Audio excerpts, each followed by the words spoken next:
Wathinta abafazi, wathinta ingokoto. You strike a woman, you strike a rock. As the country celebrates 30 years of its democracy, a number of strides have been made in tackling discrimination and gender inequality against women.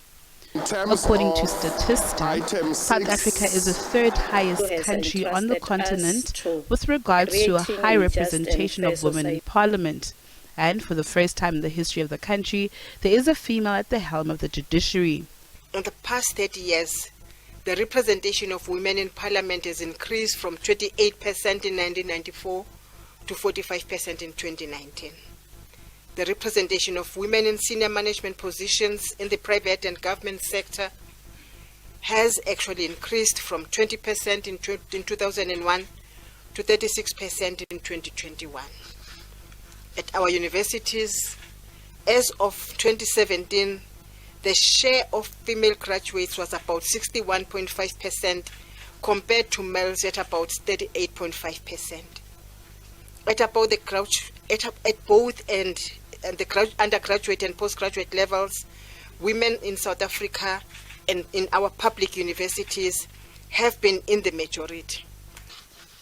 We have every reason to be proud of this transformative achievement. On that note, on behalf of all women of South Africa and of our continent, we wish to congratulate Chief Justice Designate Justice Mandisa Maya.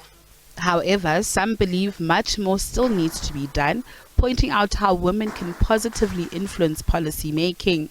I think representation really does matter. It does not only matter for women to have a voice, but it also matters economically.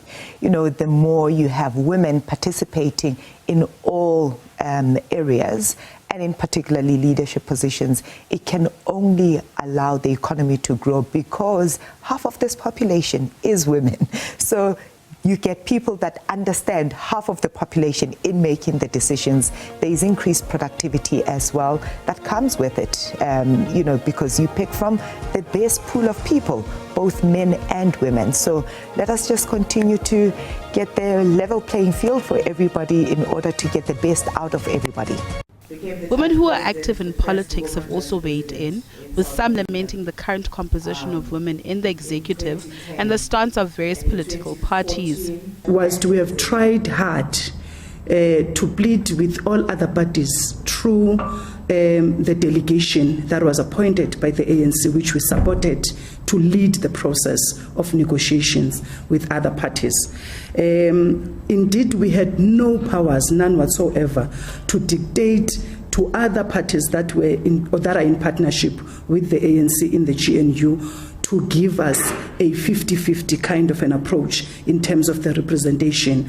Also, the policies that we have as the ANC, as the Liberation Party, understanding our role as the leader of the society, they not apply the same to other parties because they have their own ideology and the understanding on how we should prioritize issues of women in leadership. As the Democratic Alliance, we also have a Young Leaders program that seeks to lure in young female leaders who are aspirants, who want to one day be able to sit in positions of power where they get to have a meaningful say and not just be bickering outside and become perpetual activists without actual power matched with the activism. And so it's very important for us to be able to align ourselves with such programs, to avail ourselves of such programs. And I think Ngobile would also agree with me to say it is incumbent on us as well as young girls to open up the doors as much as possible to more young girls. But if you look into parliamentary representation, council representation and legislature and all other political parties, women's voices are not truly represented, but only in the economic freedom fighters. I will make a practical example. Look at the members of parliament of the EFF. 62% of the members of the National Assembly of the EFF is women. And then when you go to the NCOP on the representation of the EFF, out of the 8 members of NCOP that the EFF has, 6 of them is women.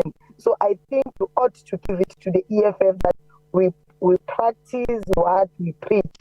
South Africa has declared war on the pandemic of gender-based violence and femicide in recent years.